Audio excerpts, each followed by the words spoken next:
going to be looking at the 3 R's of focusing. Yesterday we spoke about IMTs, in the moment tasks, and now we're going to look at the 3 R's of focusing. I'm going to give you a personal example as I get to this. When I was in my teens, I was a cricketer and I was a top order batsman. I usually used to open the batting or bat number 3. And I came across a book by Graham Gooch, who was the English captain and later on became the English batting coach.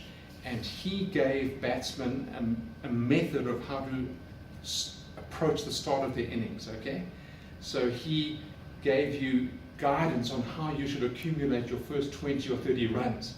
And it's quite technical, so he used to encourage you to play with a straight bat because there's so much more surface that you can hit the ball with. If you're playing a cross-batted shot, then you've got a ball against the bat and there's surface area to hit the ball on. So he had this method and this approach, and I used that.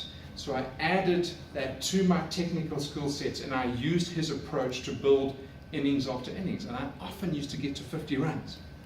But if I had to show you my cricket scorebooks from the time I was 14, 15, 16 up to 17, you'll see that so often I got to 50, but very often I was out 53, 57, 62. So very often I had a total lapse in concentration just after I got to 50, okay? So I had a method on how to start an innings, but neither myself or my coaches really drilled down into the fact that halfway to a century I lost concentration. I was now full of confidence because it had been going so well, and I didn't have a method by which I would really take a grip on myself then and then build the next 50 runs. So you'll see that as a teenager I didn't get any hundreds, but I got lots of 50s. So I'm just going to show you that as much as I had a method for my first 30 and 50 runs, I did not have a method going forward. So these are the 3 R's, okay? The one is recognize. The first one is to recognize you're not on task. So I should have had some alarm bells going off when I got to 50.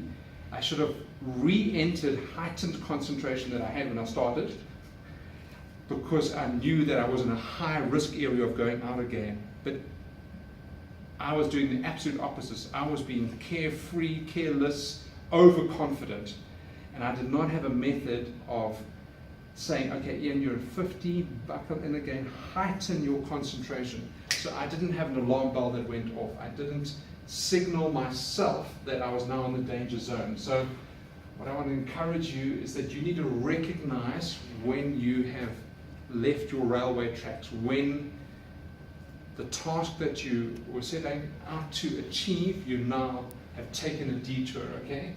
So I needed to regroup, I needed to stop, I needed to alert myself, regroup, say, Ian, watch out now. I needed to set myself another goal. How are you going to get to 75, okay?